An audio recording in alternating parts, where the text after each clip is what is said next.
Hey mes Phoenixous, ici le Phoenix. Aujourd'hui, retour sur le tome 3 de Witches War.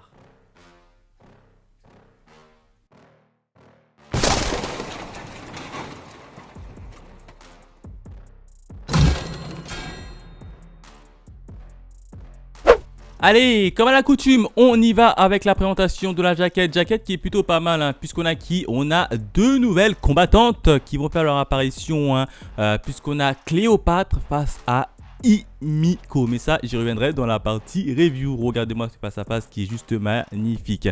Quatrième de couverture, eh ben on a le petit résumé des familles avec les noms des deux prochaines combattantes et on a une petite page en couleur et ça fait toujours plaisir. La petite page en couleur, on peut voir justement nos combattantes actuelles, hein. Jeanne d'Arc face à Wu Zetian, la impératrice de la Chine.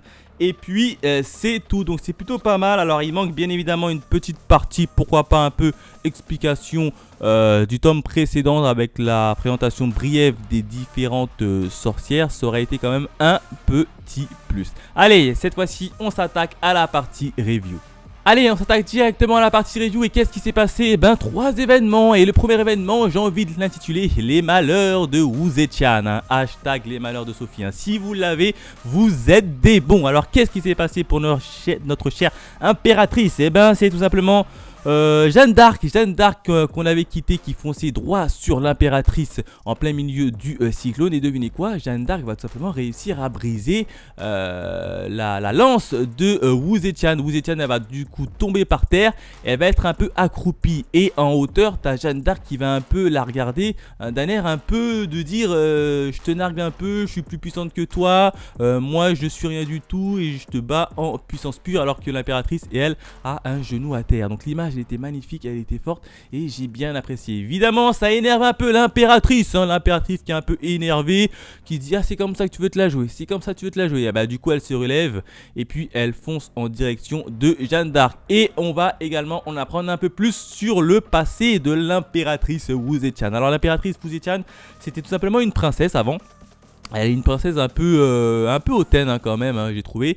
Elle avait tout ce qu'elle voulait puisque son père il était assez reconnu dans son travail et il gagnait plein d'argent. Du jour au lendemain, malheureusement, son père est décédé et du coup elle a tout perdu, hein. Ils se sont un peu battus pour avoir l'argent de son père et elle a été reléguée tout en bas de l'échelle sociale, hein, quitte à déménager dans un petit patelin et à travailler la terre parce qu'avant elle n'avait jamais travaillé, elle avait tout ce qu'elle voulait et puis là elle est un peu obligée de mettre la main dans le cambouis. Donc elle est vraiment descendue tout en bas de l'échelle. Parallèlement à ça, eh ben t'as 3 petits enfants qui vont arriver, qui vont un peu la prendre de haut, qui vont un peu la victimiser, hein, et puis elle va être défendue par un autre enfant du village, hein, qui s'appelle Li Tian, qui va un peu prendre sa défense et il va dire, elle va lui demander mais pourquoi est-ce que tu prends ma défense? Et puis là le gars il va dire mais parce que t'es toujours en colère, t'as toujours un visage en colère et moi je voudrais bien te voir sourire. Du coup après ils vont s'entraider et puis par l'effet des choses, le gars en question il va perdre la vie. Comment? Tout simplement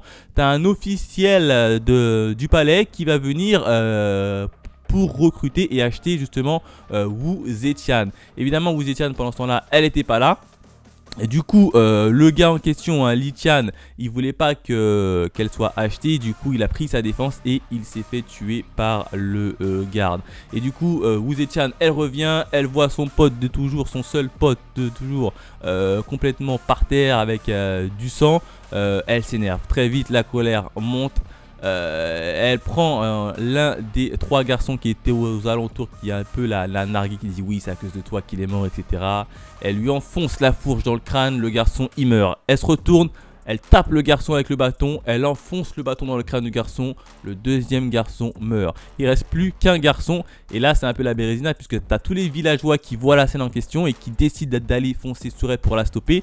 Et puis là tu as le garde qui est venu en reconnaissance pour justement l'acheter, il lui dit attendez, ne bougez pas, je vais quand même l'acheter. Et puis là tu as Wu Zetian qui dit ok, emmenez-moi avec vous. Et puis là, tu as Wu Zetian qui est emmené dans le palais. Et puis vous connaissez un peu sa progression dans le palais. Hein. Elle a fini par devenir l'impératrice, hein, à se hisser tout en haut de la colline. Et puis là, elle dit clairement la seule façon d'avancer, c'est de se laisser envahir par la rage. Hein. Parce qu'en fait, comme elle était gentille, elle se faisait un peu marcher sur les pieds. Et puis là, le fait d'avoir un peu d'être en colère, elle a quand même réussi à buter quand même deux garçons qui sont réputés un peu plus costauds, un peu plus forts, à elle toute seule. Et puis là, ça, c'est pour ça qu'elle dit la colère me permettra d'avancer. Et du coup, c'est pour ça qu'elle est tout le temps un peu énervée. Elle a un visage un peu énervé parce qu'elle cherche tout simplement à venger la mort de son premier ami. Le deuxième événement, j'ai envie de l'intituler la résonance, hein, oui, hein, puisqu'on va reprendre un peu le cours du combat, puisqu'on a Wu Zetian qui est un peu en colère, qui décide d'accélérer le vent qu'elle contrôle, hein, autour d'elle pour aller tout simplement plus vite et pour porter des coups un peu dévastateurs à Jeanne d'Arc. Jeanne d'Arc, elle parvient à la stopper grâce à un petit coup de boule de Zidane, bim, coup de boule tête contre tête, et elle freine justement l'avancée de Wu Zetian. Puis là, elle voit que le bouclier que Jeanne d'Arc porte commence à prendre feu. Du coup, tu as Wu Zetian qui recule en esquivant. Et puis là, on va voir que le bouclier de Jeanne d'Arc prend littéralement le feu. Et ça s'appelle tout simplement la pucelle enragée. Tu vois que Jeanne d'Arc, elle est également enragée. Et de là, on va comprendre un peu le pouvoir du sans-désir de Jeanne d'Arc. Hein. Je vous avais dit dans les chapitres précédents, comme quoi le fait que Jeanne d'Arc, elle avait un pouvoir, qu'elle était sans désir, et que ce sans-désir, c'était à mon avis, elle serait capable de prendre pouvoir et possession d'un pouvoir similaire à son adversaire. Et bien c'est ce qui va se passer, hein, très clairement. La force de Jeanne d'Arc, c'est-à-dire qu'elle va emprunter la colère de Wu Zetian. Elle va rentrer en résonance avec sa colère et du coup elle-même elle va être également en colère et ça va un peu décupler ses forces. En gros, si son adversaire est puissante, elle sera également puissante en retour. Donc là on peut voir un pouvoir totalement cheaté et assez balèze, hein, à condition qu'elle parvienne à rentrer en résonance et elle va justement ressentir une forme d'empathie envers Wu Zetian et elle va rentrer en résonance et elle va prendre un peu et assimiler sa colère et c'est comme ça qu'elle va un peu se transformer en une super Jeanne d'Arc guerrière qui fonce directement affronter Wu Zetian qui va justement réussir avec son bouclier à la couper en deux après une attaque qui s'intitule la flamme en colère. Elle va couper en deux Wu Zetian, elle qui avait riposté grâce à son attaque armure céleste tempête finale. Et puis là, Wu Zetian a été vaincue et elle va disparaître. Et c'est Jeanne d'Arc qui va tout simplement remporter la victoire. Et on connaît d'ores et déjà l'adversaire de Jeanne d'Arc, hein, puisque ce sera tout simplement la Jeanne d'Arc entre guillemets du côté du Japon. Hein, c'est Tomoe Gozen. Donc deux femmes assez fortes, assez guerrières qui vont se rentrer dedans dans le prochain tour et ça va être très intéressant à suivre. Enfin le troisième événement, j'ai envie de l'intituler un duel trop hâtive. Et oui, puisque enfin deux nouvelles combattantes vont faire leur entrée, hein. D'un côté ça va être Cléopâtre, hein, et de l'autre ça va tout simplement être Himiko.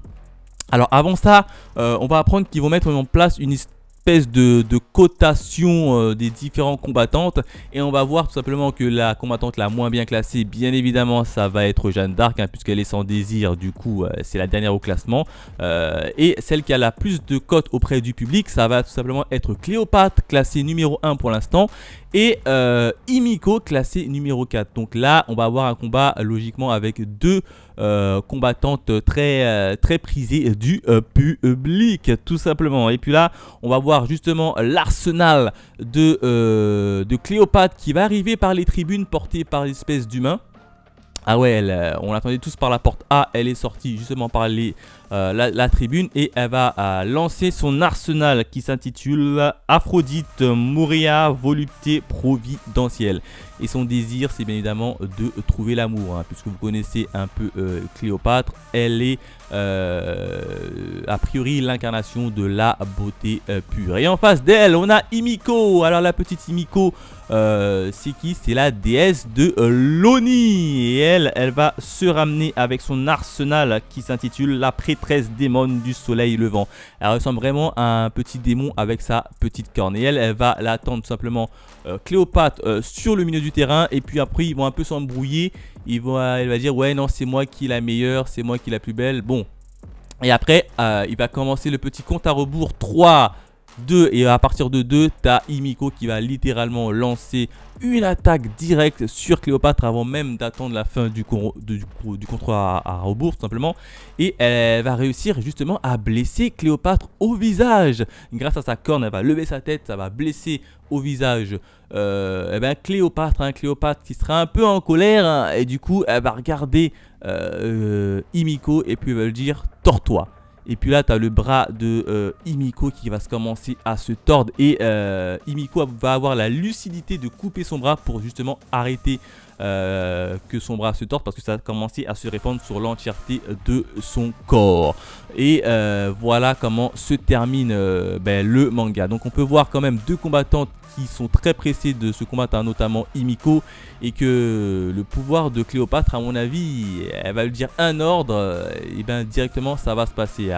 Voilà ce que je pouvais dire sur le tome 3 de Witch's War. Encore une fois, un beau petit manga, hein. Si vous ne connaissez pas, franchement foncez. C'est l'équivalent de Valkyrie Apocalypse, mais version sorcière et version femme. Donc moi j'apprécie beaucoup Valkyrie Apocalypse, donc du coup j'apprécie beaucoup cette série là. Hâte de voir le combat de Cléopâtre contre Himiko et également le passé de ces deux combattantes. Et oui, j'ai très envie de voir ça. Voilà ce que je pouvais dire, hein. Si je devais mettre une petite note, j'aurais mis la note de 5 sur 5 parce que j'aime bien ce manga. La jaquette est vachement pétante, on a une page en couleur. Franchement tout y est, donc c'est nickel pour moi. N'hésitez pas à liker cette vidéo, à la partager si cela vous fait plaisir. Quant à nous, on se retrouve très vite pour de nouvelles aventures. Allez, bye mes Phoenixous.